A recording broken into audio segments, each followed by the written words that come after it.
I want to tell you about people and how they felt and why they did the things they did. And the best way to do that is to listen to their music. Because each generation expresses itself in its music, and that was especially true of the people at the time of the Civil War. And we go back in time to a time when many people in the United States spoke with different kinds of accents.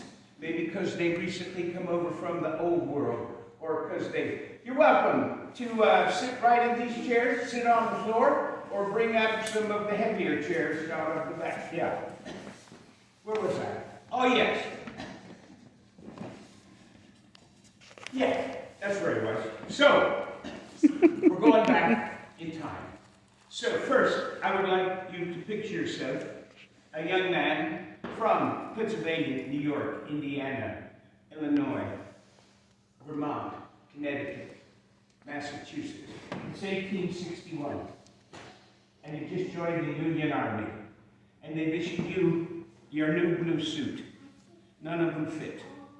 They come in two sizes. Too big and too small. That's two sizes. And they've shipped you hundreds of miles away from home. And it's probably your first time ever away from home. And you find yourself in an army camp, somewhere outside Washington, D.C. And the evening is coming on, and the cooking fires are burning low. And a man pulls out an old beat-up instrument and plays a song you might have heard before. John Brown's body lies a-moldering in the grave. John Brown's body lies a-moldering in the grave. John Brown's body lies a-moldering in the grave, but his soul is marching on. And you heard about old John Brown, ain't you? How he tried to start a slave revolt there at Harper's Ferry, Virginia, back in 1859. And the federal troops came in and they dragged him out of there, and they tried him for treason, because you're not supposed to break into them federal buildings like that, you see. And they hanged him. And some people said, well, that would be the end of that. And other people said, no, we're not putting, especially in the South. No, we're not putting up with that stuff, no. Well, it wasn't the end. It was part of the beginning. It was one of the sparks that set off the powder keg that became the big war. And so the boys found themselves in the army camp singing, John Brown's body lies a-moldering in the grave. And the song was old even back in my time. And no one really knows who the original John Brown in the song was. But by 1861, the Union troops singing it, they knew what John Brown they were singing about. Now that brings us to a 40-year-old little red-haired woman. Well, maybe she's 40 years old. We don't know. She's a lady. She wouldn't tell us her age. And we're gentlemen. We never ask a lady her age. But she was a society woman from Boston, the wife of Dr. Samuel Gridley Howe, who was a prominent physician and one of the leading abolitionists. Remember the abolitionists? They're the ones that said, we're going to get rid of slavery now, we're going to come out of caves. That's how they said it too, which is why a lot of people didn't want to listen at the time, you know. Well, she was touring the army camps outside Washington, D.C., early in the war. And she heard the boys singing, come on in, you're just in time. John Brown. By the way, I've been telling people there's more chairs in the other room. Okay. Yeah. All right. Where was I? Oh, yes. So, she was touring the army camps outside Washington, D.C., early in the war. And she heard the boys singing, John Brown's body lies. And a friend of hers who was with her said, Julia Ward Howe, you're a poet. Why don't you put some decent words to that song? Well, that night she went back to her room there in the Willard Hotel in Washington, D.C. And she must have been a society woman if she could afford to stay in the Willard Hotel. They wouldn't let an old Irishman like me even in the lobby of the place. I can tell you that.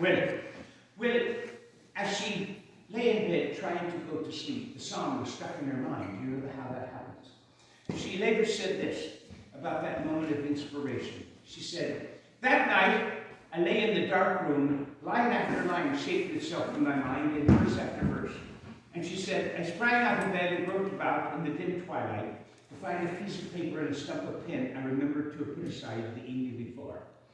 And she said, on the occasion now spoken of, I completed my writing, went back to bed, and fell asleep. Well, the next morning she awoke with a little surprise. Oh, that's right. I wrote new lyrics to that music. Overnight. She'd almost forgotten about it. Well, she finished it up. She sold it to the Atlantic Monthly magazine. They paid her $4 for that. And they printed it, and it said, at the bottom, can be sung to the tune John Brown's Body. And the Union troops began to sing it. And it became an anthem of the Northern cause. And I'm sure even 160 years from today, it'll still be considered a great American song. You know where I'm going with this now. She's nodding over there. And this is the version of Julia Ward Howe. My eyes have seen the glory of the coming of the Lord. He's tramping out the vintage where the grapes are brought to store. He's loosed the painful lightning with his terrible sword. His truth is marching on. Everybody sing it with me. Glory, glory, hallelujah. Glory, glory, hallelujah. Glory, glory, hallelujah. His truth is marching on. Now, one of the reasons I like to tell the stories behind the songs, besides the fact that they're wonderful stories, is it helps you sometimes to know what the second and third verses are all about, which you might not understand had you not heard the story. For instance, having heard the story, you can close your eyes and picture in your mind the image called forth in this lovely verse, the image that Julia Ward Howe saw there that night in the army camps outside Washington, D.C. I've seen the men who watch fires of 100 circling camps. They build it in an altar in the evening news and camps. I can read his righteous sentence in the dim and glaring lamps. Its day is marching on. Your turn now. Glory, glory, hallelujah. Glory, glory, hallelujah. Glory, glory, hallelujah. His truth is marching on. And to the abolitionists, the war was a holy cause.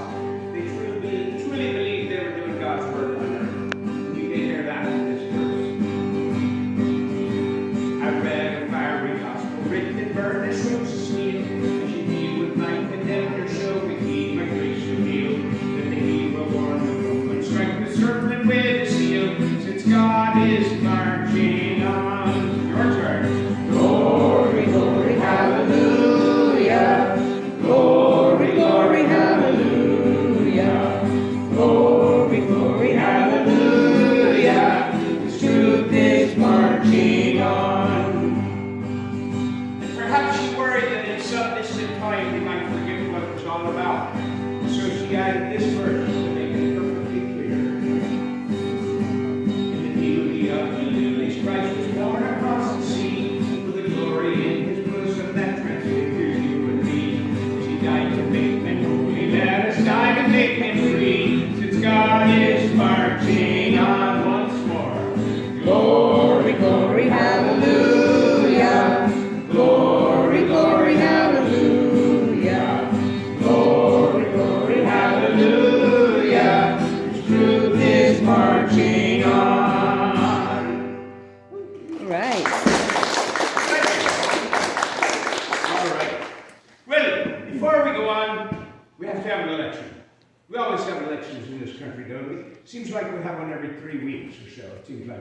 But you know what I say, boys? Better too many elections than not enough. Yeah, you may not like the men in office, but at least you get to put them there. And there are plenty of places in the world where they don't like the men in office and they didn't put them there. So, right, the reason I bring that up is we're now going to go back and say, we're going to go back a few years to that hard-fought election. And we have the president got elected back then, a few years back. And you all know his name. His name is Abraham Lincoln. He has the beard and the tall hat. You always know him. Why he bothers to wear a tall hat, I don't know. He's always the tallest man in the room anyway.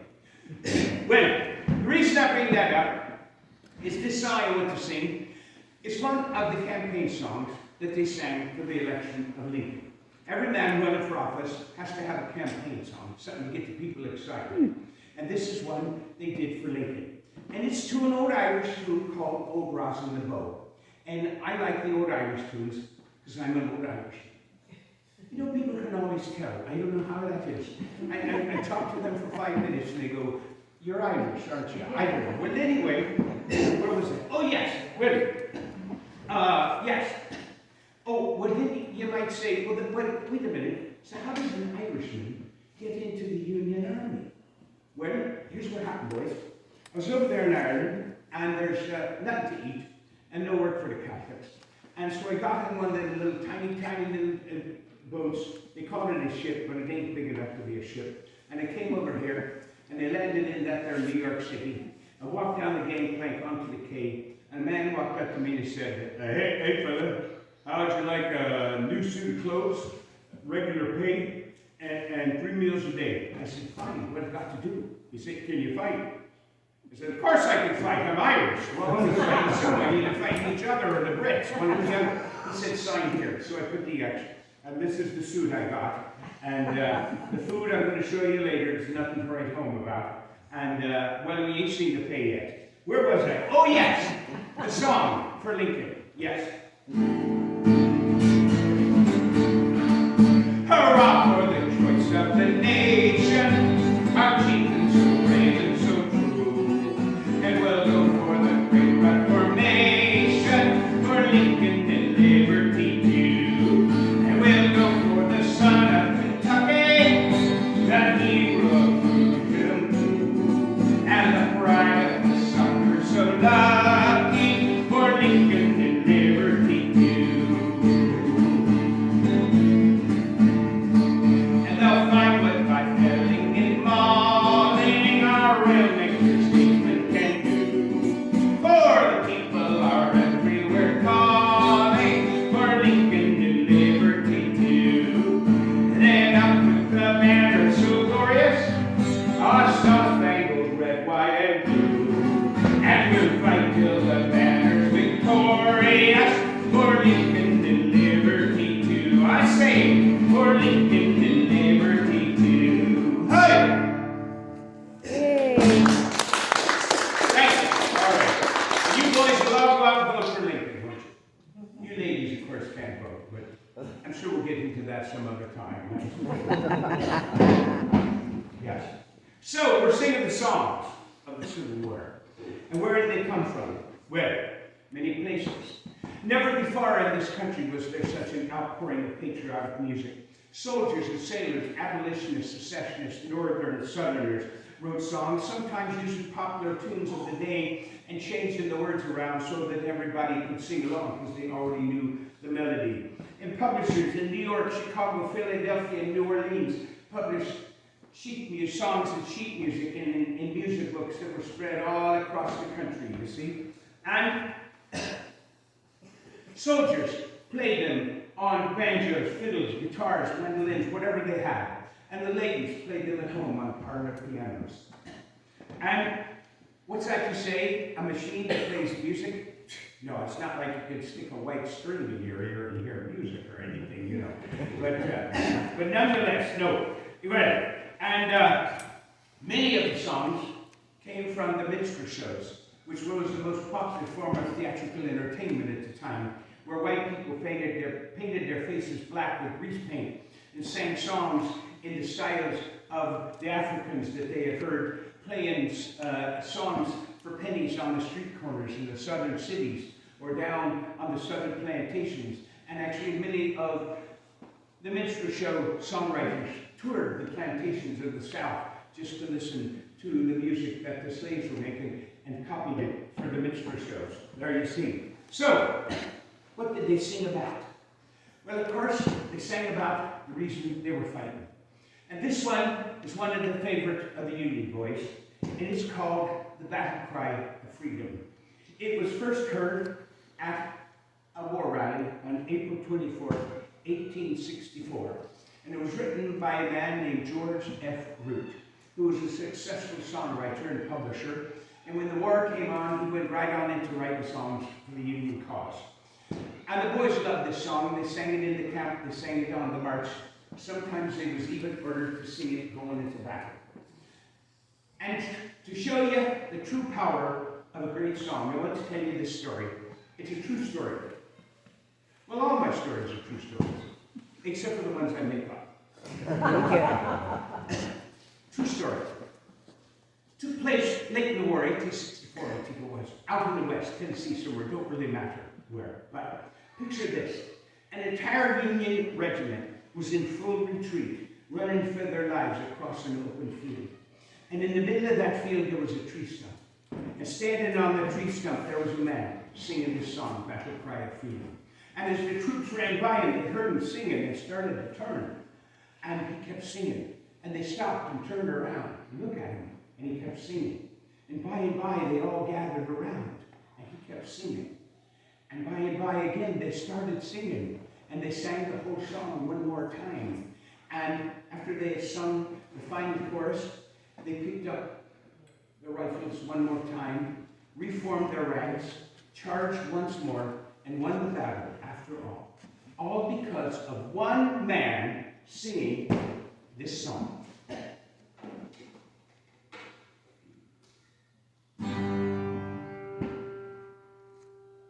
Gotta get it right here. Yes, we'll rally round the flag, boys, rally once again, shouting the battle cry of freedom. And we'll gather on the hillsides and gather on the glen, shouting the battle cry of freedom.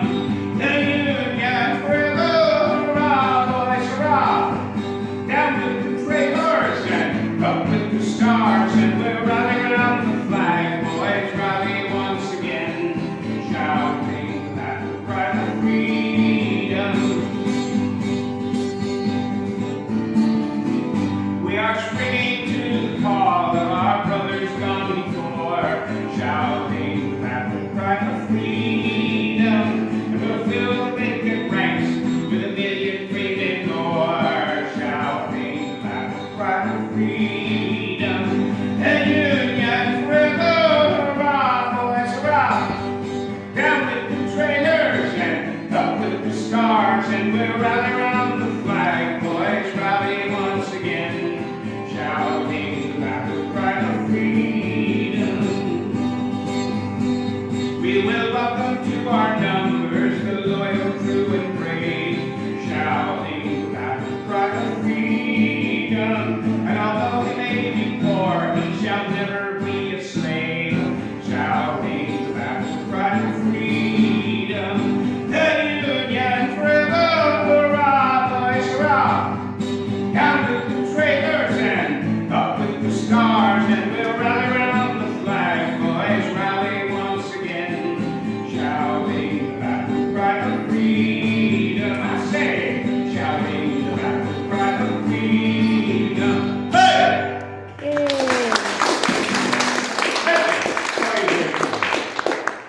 So, what did they sing about? Well, they sang about the girl they left behind them. That, in fact, was the title of a popular tune of the day. And maybe it was a wife, maybe it was a sweetheart, maybe it was a girl they left from afar and were too shy to ever say anything and left without telling her how they feel. And as you ladies know, men don't like to talk about their feelings much. But in the darkness, outside the ring of light made by a campfire at night, a man could sing along with a song and let out all the feelings he had for the girl he left behind. And you know, it don't really matter what the name of the girl in the song is, because in his heart, he knows what girl he's singing about. And this was the favorite of the heart songs for the Union boys, the Federals, the Yankees, the boys in blue. They had many names for us. And the Rebels had many names for us too, which I won't repeat in front of you. And this is the song they like to sing the most, and it's called Orally.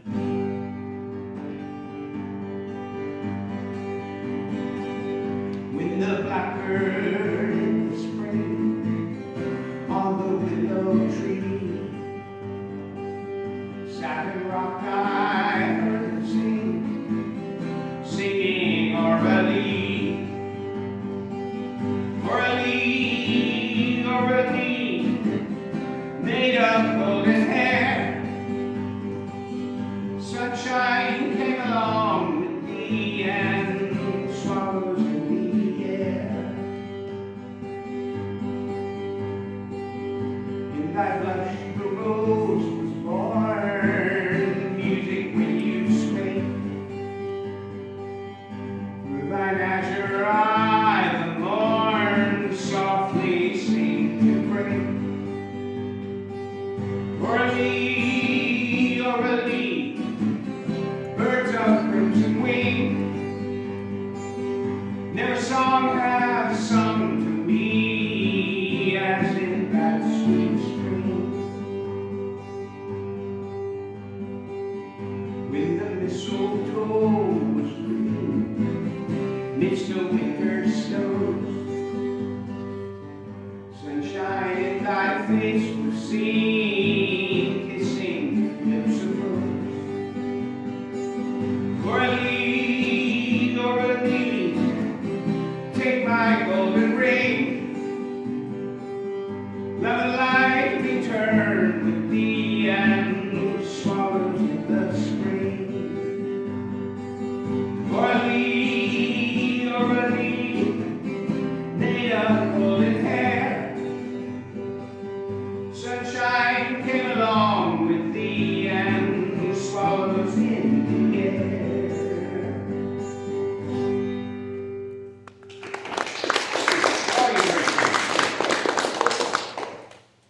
It's a lovely tune, isn't it?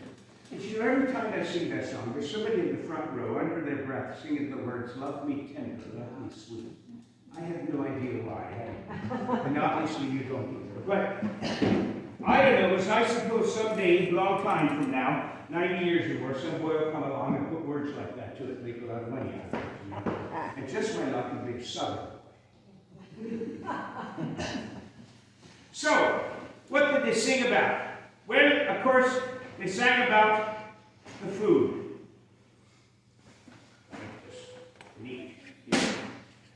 Food was one of the main complaints in both armies. One time a soldier once said, I've often heard it said, if you touch a man's pocket, you touch his soul. If you want to find a soldier, so I touch him on the belly. Well, standard daily rations was generous, but the fellas never really got standard daily rations, especially the Confederates towards the end of the war. Well, one time, a Union soldier was marching some Confederate prisoners back to the rear of the lines after they was captured. And he looked them up and down, and he would chat with them. And after he locked them up in the big pen there, he went back to his tent, sat down, and wrote a letter home to his parents. And in that letter, he described those soldiers, and he said to them, haggard, hungry-looking men, too, they are. We are not living off the fat of the land. But I looked into the haversacks of some of the Hill's men as they passed to the rear, and none of them had more than a handful of cornmeal in their canvas sack. How a man can fight on nothing more than cornmeal is more than I can understand. In fact, Union troops speculated that's why the Rebs fought so hard, to get at the fuller haversacks of any Yankees they could kill. But the Union troops didn't eat much better. Pretty much it came down to salt beef and hardtack. And so here, my friends, is a soldier's dinner. This is salt beef. This is a chunk of beef I've had going on 3 1/4 years now. Yeah. How can we keep it from going bad? It's packed in salt. Now I know we probably have a Doubting Thomas or two, and then just in this crowd that doesn't believe that's really salt beef, it's just an old rock. Would anybody like to come up and take a whiff of this? And you take your word for it. All right, would you come on up, ma'am? Now she's going to prove it ain't a rock. Do you know what a rock smells like? You do. How do you know what a rock smells like? I never mind. Take a whiff of this. See what you think.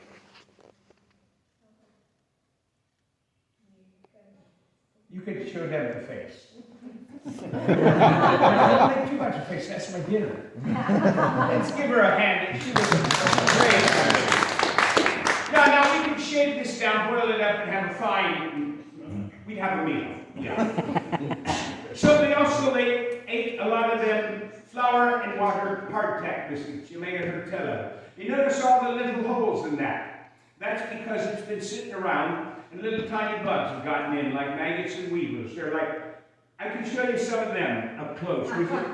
Would you like to see them too? Good. In fact, one soldier one time said, the only fresh meat we ever had came already inside the hardtack. Gotcha. And since I prefer my game cooked, I used to toast my biscuits. All right, not giving up on you.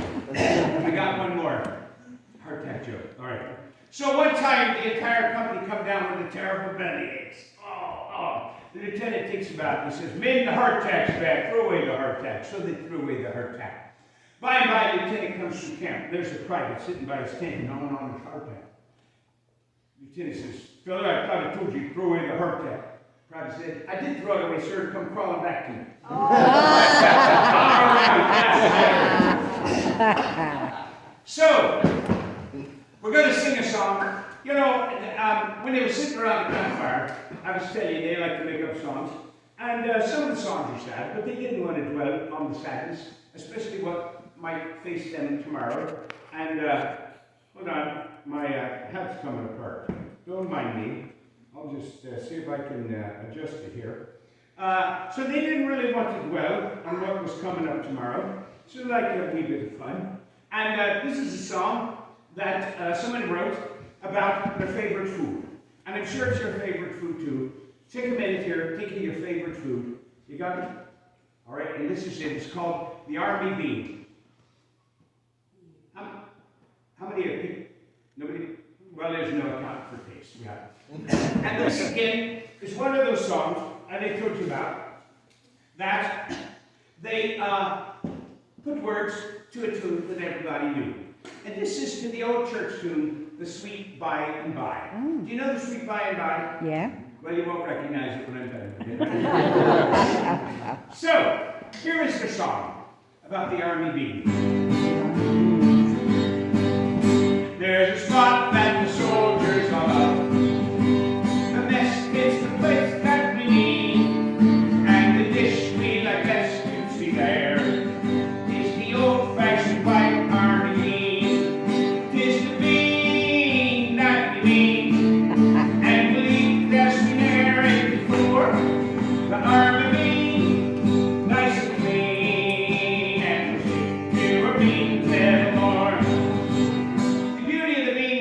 You could carry it for months, you could soak it for weeks and cook it for days, and then it was ready to go. Oh, the German is on the sauerkraut. Now, whenever I'm doing my performance in Pennsylvania, I always throw in that line, because there's always one or two Pennsylvania Dutchmen in the back, and they're asleep until you mention sauerkraut. And they wake up and go, "What's up you say about the sauerkraut?" Oh, that was a terrible German accent. All right. Oh, the Germans found the sauerkraut. The potatoes up by the neck, that's me. But the soldiers have long since found out that you like to our beans, we should stick. Well, we'll stick to the beans, although the beans won't necessarily stick to us, if you know what I mean. You're all campers, you know what I mean. Yeah. This is the bean that we need. And believe that's been aired before. The army bean, nice and clean, and we'll stick to our beans evermore. Now, on another night, another soldier took the song and changed it around again to talk about another common army grade, the army bug, the lights, the cooties. Sure, I think that landed on your shoulder. It's got quite a range. What the Confederates called Bragg's bodyguard.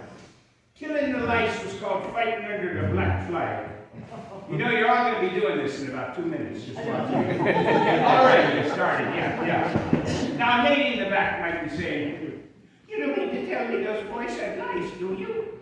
Well, madam, all I can tell you is, if you spend several months sleeping on the ground, hiding the bushes so you don't get killed, and you don't get to bathe much, you don't get to change clothes much, you'll pick up a few friends. You'll lose a few friends too, I think, but nonetheless. So one night, around another campfire somewhere, Another soldier wrote this, one of the most wonderful little 8 lines of poetry you're ever going to hear. And you know, we have no idea who wrote it. One soldier wrote it, heard it, wrote it down in his diary, and I read it there, and we have no idea who wrote this wonderful piece. Here we go. Soldiers sing of their beats and canteens, of the coffee and old army cotton, line up mention the soft friends we've seen, always trying to chew armies up. Those strong friends, tireless friends, hardly ever neglecting their hugs. Their regard never ends. How they loved us, those old army bugs. This is that wonderful little piece. All right. Now we'd be here all night if I did all that. But I gotta do that. All right. So, the war divided many families. I'm sure you've heard said it was a war of brother against brother. And sometimes that was literally true. In fact, there is a story took place along the Rappahannock. The Confederate Army was camped on one side, the Union Army camped on the other.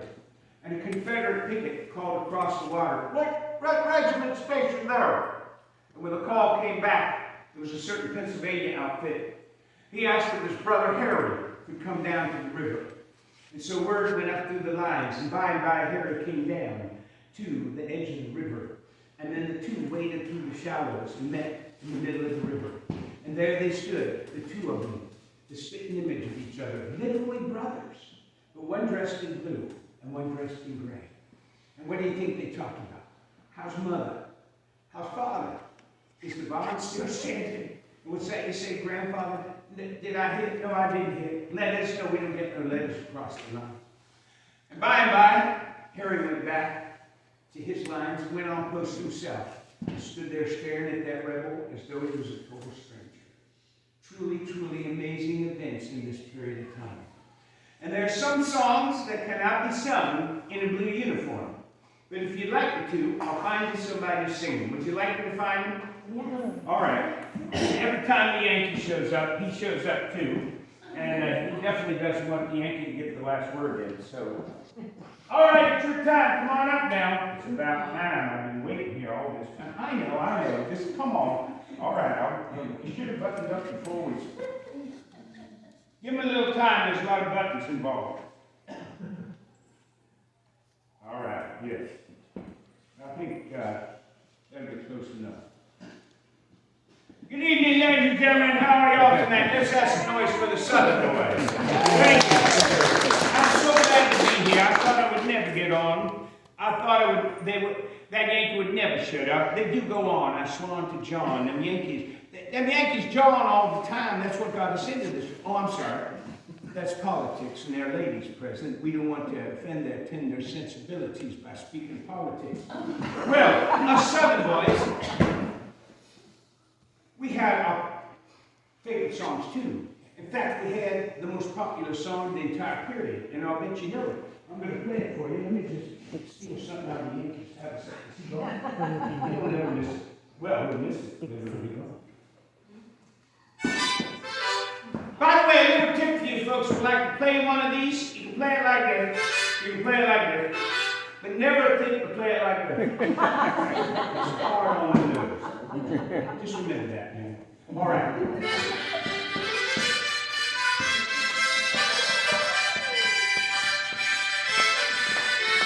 And what is that song? Dixie's. Thank God, I thought we had a bunch of Yankees. I'm glad. Yes, it is Dixie, or Dixie's Land. And the South, before the war, was known as the land of Dixies. Would you like to know why?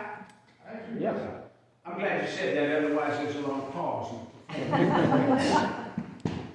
Some people think it has to do with Mr. Mason and Mr. Dixon, who drew some kind of a line south of here. You know, I just marched over that territory. I never saw a line. Have you ever seen a line? It's just like the government to tell you there's a line. When they fool, they'd say that I'm sorry, that's politics. No, it has to do with money. As most things do, now I think about it, you see. Well, before the war, not only did the government issue money, but large and small banks issued their own money too. Now, the larger the bank, the more stable the currency. The more stable the currency, the more popular the currency. And the largest bank in the South was the Bank of Louisiana down there in New Orleans.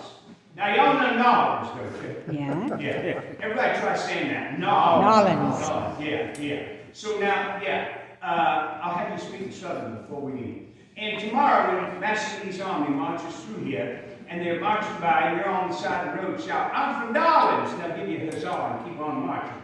But if you stand there and say, "I'm from New Orleans," they're going to put you in chains and have you pull a plaque for them somewhere back in there. Nonetheless, what was it? Oh, yes. The largest bank in the South was the Bank of Louisiana in New Orleans. And New Orleans, being a French, here it is. Here is the bill. Oh, I've got to tell you this part first.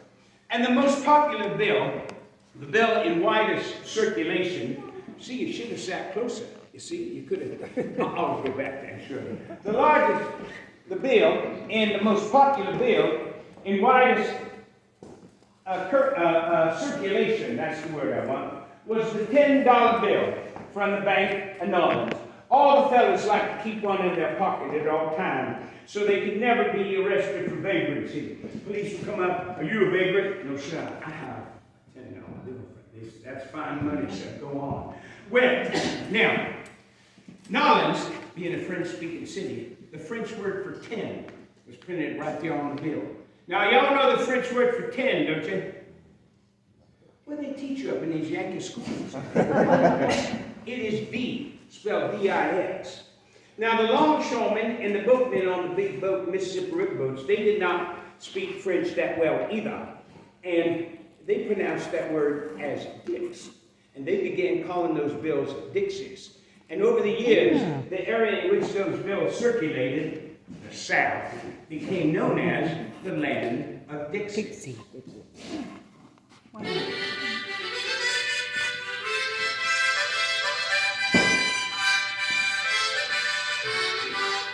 And that brings us to 1859, and an Ohio boy, a Yankee for God's sake, named Daniel Decatur Emmett.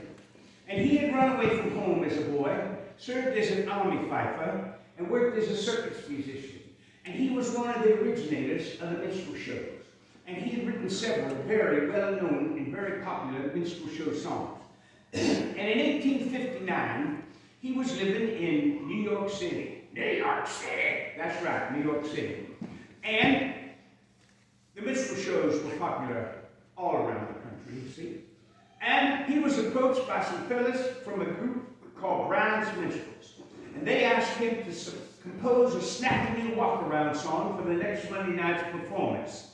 Now, the walk-around was the final climactic song of any minstrel show. So it had to be a rousing, upbeat number to want to get the people excited. And Daniel Decatur Emmett later said this of his moment of inspiration. I tried to think up, he's from Ohio, spoke like this. I tried to think up something special, but my thinking apparatus was dormant. So I went to a trunk full of scraps of paper of songs I've been working on and pulled it out, finished it up, and titled it Dixie. And had it not been for that hurry-up request, the song might never have come out. He also later said, if I known it was going to be so popular, I'd have wrote it better. But it was very good as it was. And so on September 29, 1859, Dixie was performed for the first time. The crowd went wild. They stomped and cheered. They asked for encore after encore. They came back night after night just to hear that song again. And within a few months, it had been published, and the sheet music was starting to spread. And by 1861, it was being played all across the country, from the gold fields of California to the riverboats going up and down the Mississippi River, to the great theaters in Chicago and Pittsburgh, New York, Philadelphia, and Charleston, Richmond, and all around the country. And by 1862, it was the most popular song in a brand new country, the Confederate States of America. and very appropriate too, because the boys was, as the song said, already living and dying for Dixie.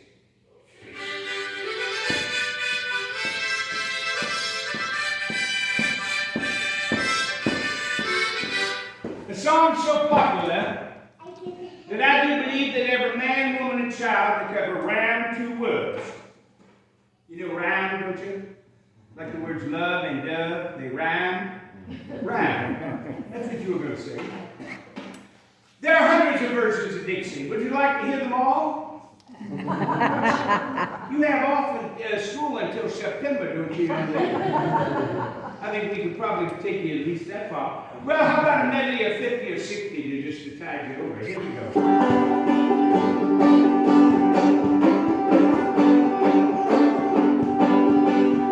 For the original minstrel version, but Daniel Decatur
in it.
And what was the Bonnie Blue Flag, you might ask?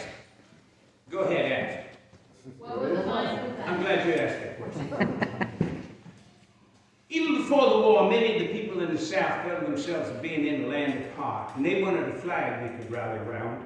The first flag they came up with was a lovely simple flag with a blue background and a white star, and they called it the Bonnie Blue Flag.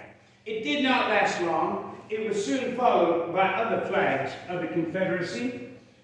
But in all the flags of the Confederacy, you'll see a bit of the bonnet blue, a blue background, and a white star. And while we are speaking of flags, let us speak of this flag. People speak heatedly of this flag. And someone will ask, what is that flag? And someone might say, well, that is the stars and bars. But ladies and gentlemen, that is not the stars and bars. This is the stars and bars. The first national flag of the Confederacy.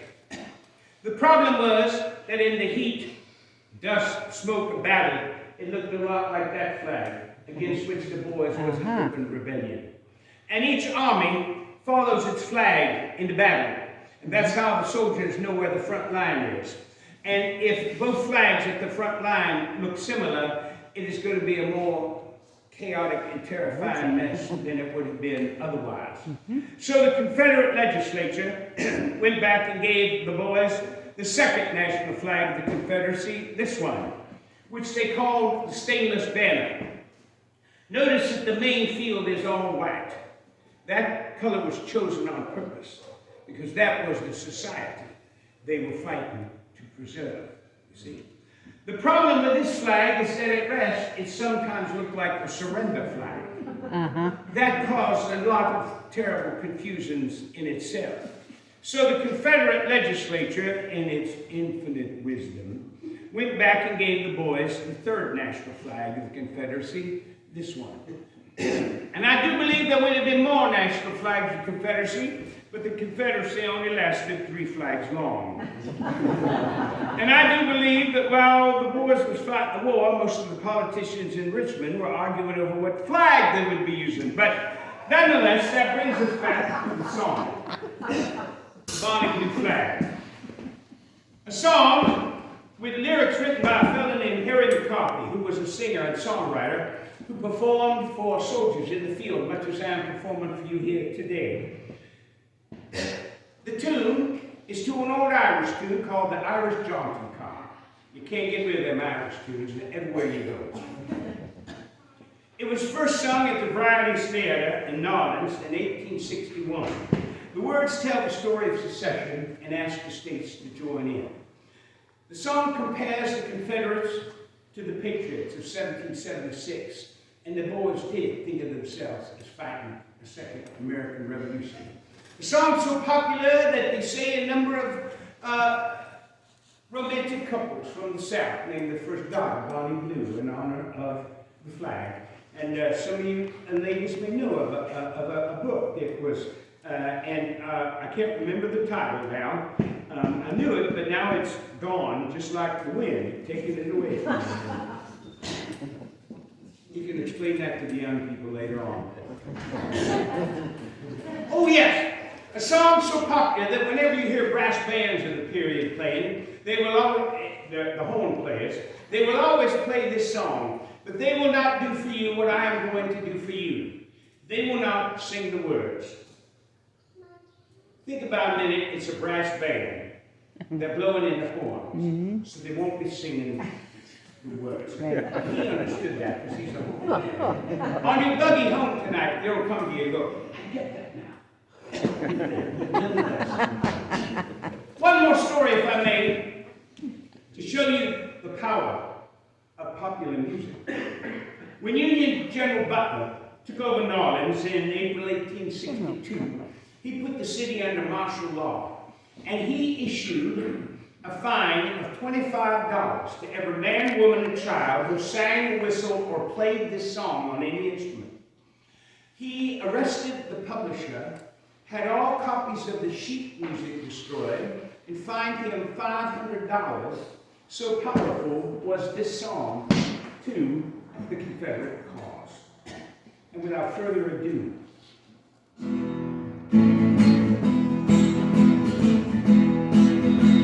we are a band of brothers native to the soil, fighting for the property we gained with honest toil. When our rights were threatened, the cry rose never far. Hurrah for the Bonnie Blue flag, there's a single star. Hurrah, hurrah, for Southern rights, hurrah, hurrah for the Bonnie Blue flag that bears a single star.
state prepare to raise on high the mighty flag that bears a single star. Hurrah, hurrah, for Southern rocks, hurrah, hurrah, for the mighty flag that bears a single star. It's to our Confederacy, strongly armed and brave, like patriots of old will fight our heritage to save. And rather than submit to shame to die, we would prefer to cheer for the mighty flag that bears a single star. Hurrah, hurrah, for Southern rocks, hurrah, hurrah, for the mighty flag that bears a single star. Hurrah, hurrah, for Southern rocks, hurrah, hurrah, for the mighty flag that bears a single star. Good!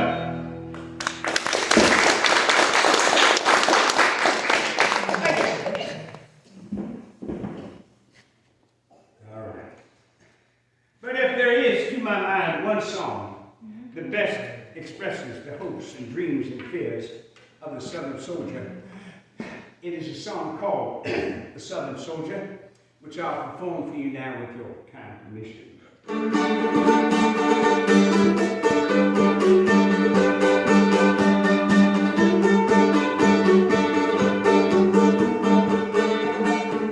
I'll place my knapsack on my back, rifle on my shoulder, march away to the firing line. Kill that Yankee soldier, kill the Yankee soldier, march away to the firing line. Kill that Yankee soldier.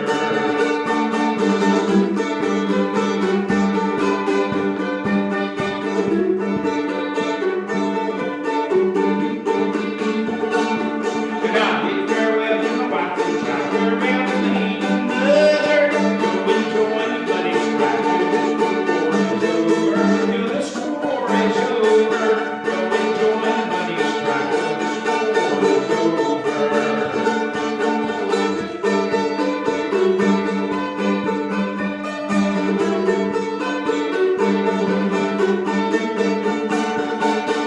And if I shot on the battlefield, then I should not be better. Who would take my wife and child? Care for the heathen mother, care for the heathen mother. Who would take my wife and child? Care for the heathen mother.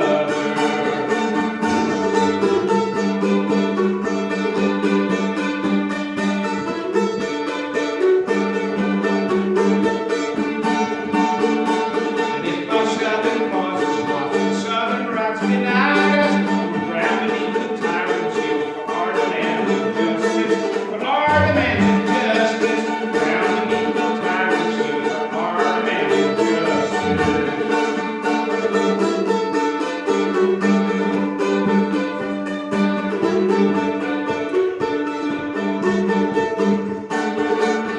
And if I just die for my own land, my spirit will not falter. Here's my heart and here's my hand on my country's altar, on the country's altar. Here's my heart and here's my hand on my country's altar.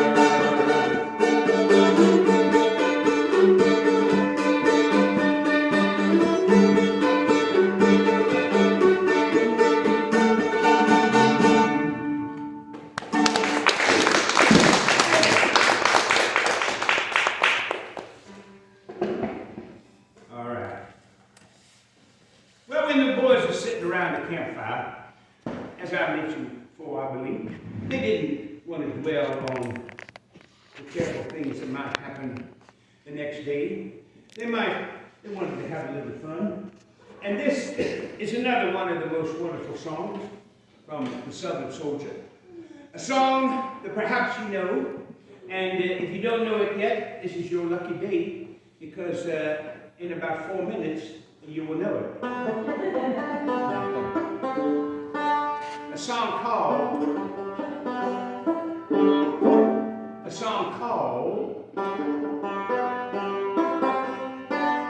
Goober Peas.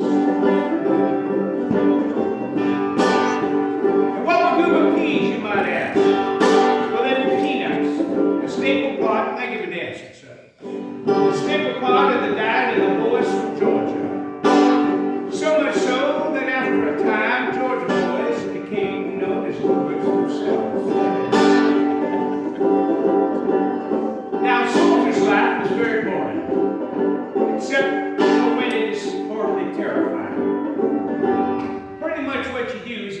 the morning, you march and drill all day, and then you go to bed. Get up next morning, you march and drill all day, and then you go to bed. Get up next morning, you march out into battle and get killed. But as I mentioned, the boys didn't want to think about that. They'd rather sing this song. They sang it in the camp. They sang it on the march. They even sang it while sitting by the roadside on a summer's day, chatting with my best mates, passing time away, lying in the shadows underneath the trees. Goodness, how delicious, eating goober peas. Sing it if you know it. Sing if you don't know it. I don't care. It's all right with me. Oh, peas, peas, peas, peas, eating goober peas. Goodness, how delicious, eating goober peas. That's it. Give it a try. It goes like this. Peas, peas, peas, peas, eating goober peas. Goodness, how delicious, eating goober peas. Now, there was always a rivalry between the infantry, that's fellas who traveled on the feet, and the cavalry, that's fellas who traveled on their big fat horses. And this is part of that. When a horseman passes, the soldiers have a rule to cry it out their loudest, "Mister, here's your mule." That was a big laugh line, and it ain't good enough for this group. But another pleasure enchantinger than these is wearing out your grinders, Eating goober peas. that's it. Peas, peas, peas, eating goober peas. Goodness, how delicious, eating goober peas. Just before the battle, the general hears a rout. He says, "The Yanks are coming, I can hear their cannons now." He looks around and wonders, what do you think he sees? The Georgia militia. Eating goober peas. That's it. Peas, peas, peas, peas, eating goober peas. Goodness, how delicious, eating goober peas. Now, one of the things they like to do around the campfire is pass the song around. By that I mean, the banjo player would sing a few verses, then every fella around the campfire would be expected to make up his own verse. Oh boy. We'll skip that part. Today. Today. Uncle Bob. And as you might imagine, as time went on, the verses and verses got worses and worses. And so it was with great relief he came back to the banjo player and he sang this. I think the song has lasted almost long enough. The subject's interesting, but the rhymes is getting rough. I wish this war was over, free from rights and please. Kiss our wives and sweethearts while Eating goober peas. That's it. Peas, peas, Peas, peas, eating goober peas. goodness, how delicious. Sing it again. Eating goober peas. Peas, Peas, peas, peas, eating goober peas. goodness, how delicious. Everybody sing that note, delicious. You can hold that note. Throw your arm out there like that. Delicious. You hit the lady next to you. Keep going, delicious. Keep going. Delicious. Keep going.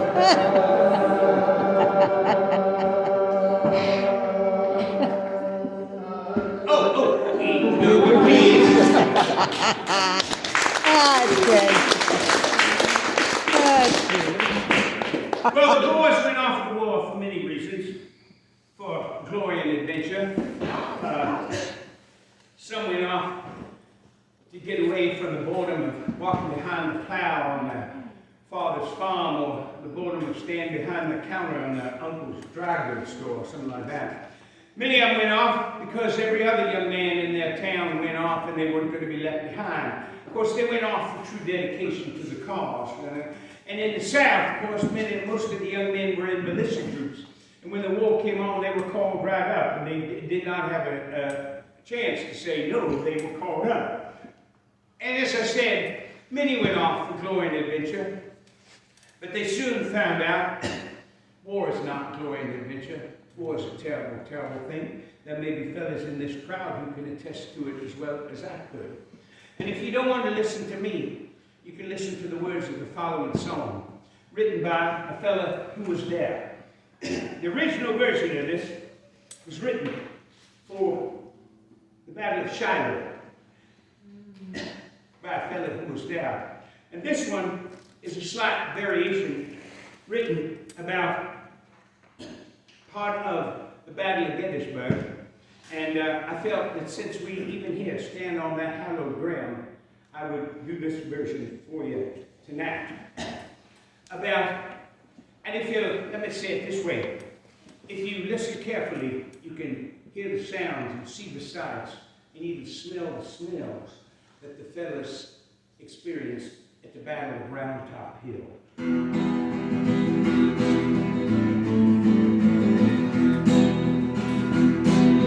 Come on, ye valiant soldiers, a story I will tell about the bloody battle fought on Round Top Hill. It was an awful struggle and would cause your blood to chill. It was that famous battle fought on Round Top Hill.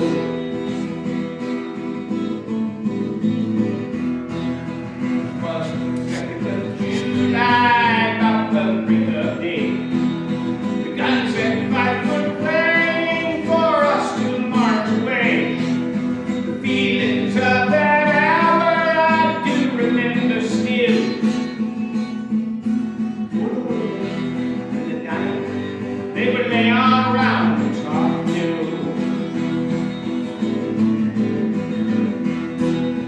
About the hour of sunrise, the battle it began. Before the day was ended, we fought up hand to hand. The horrors of that field did my heart with anguish fill. For the wounded and the dying, they lay on Round Top Hill. There were men from every station laid on those bloody plains.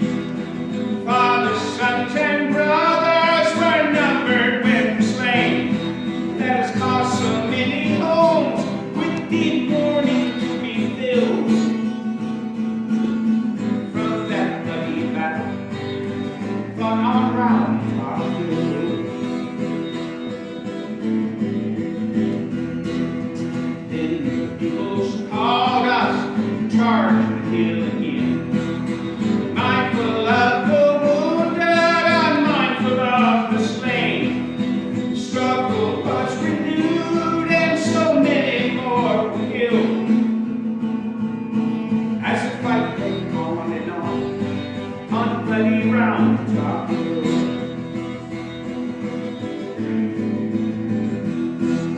The battle it raged on, the dead and dying men lay thick all over the ground on the hills and on the glen. And from their deadly wounds, oh, the blood ran like a rill. Such were the mournful sights I saw on Round Top Hill.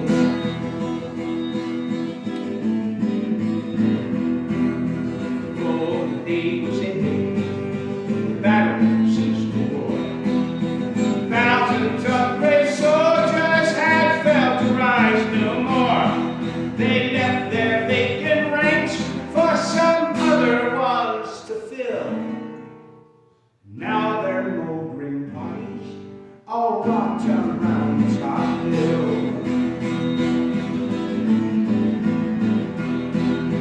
Now the song is ended about those bloody plains. I hope the sight by mortal man may ne'er be seen again. And I pray to God the Savior, if consistent with thy will, to save the souls of all who fell on all those bloody hills.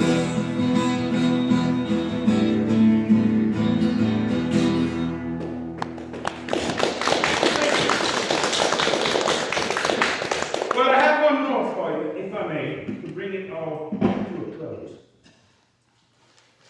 And so the war went on until April of 1865, and Lee surrendered to Grant at Appomattox. And the boys stacked the rifles and took off the ragged uniforms and went home. And of course, over 400,000 of them would never go home again.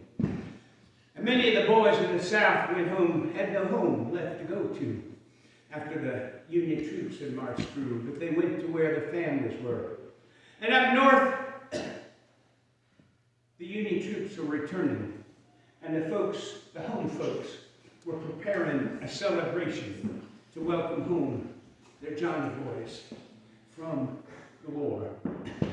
And as the home folks prepared for the return of the soldier sons, they sang this song.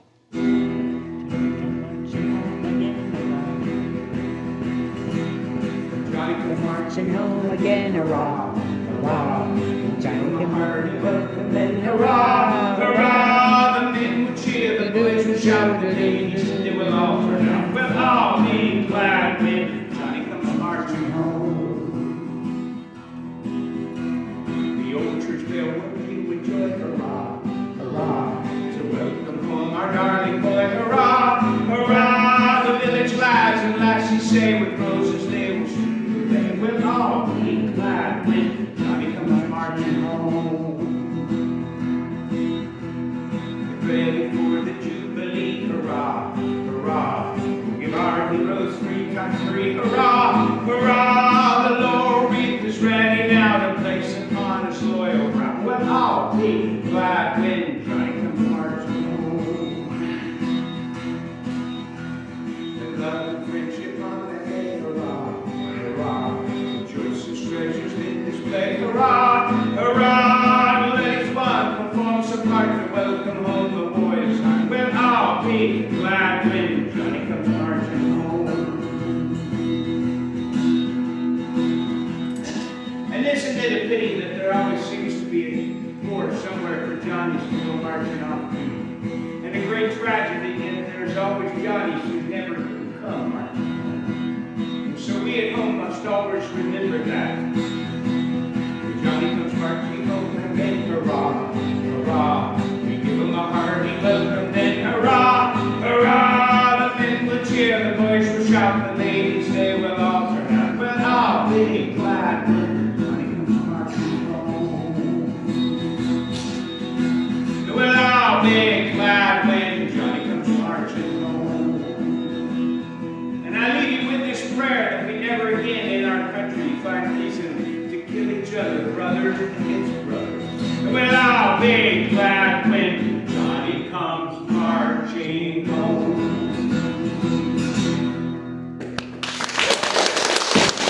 Thank you very much. Thank you for coming out today. And a round of applause for everyone who sang along. And a round of applause for everyone who laughed at the jokes. Because all right. Thank you again. And I'll be back next Friday. If you're still here, we'll do the whole thing again. But welcome and have a wonderful trip around Gettysburg as you travel. And there's 2 yet.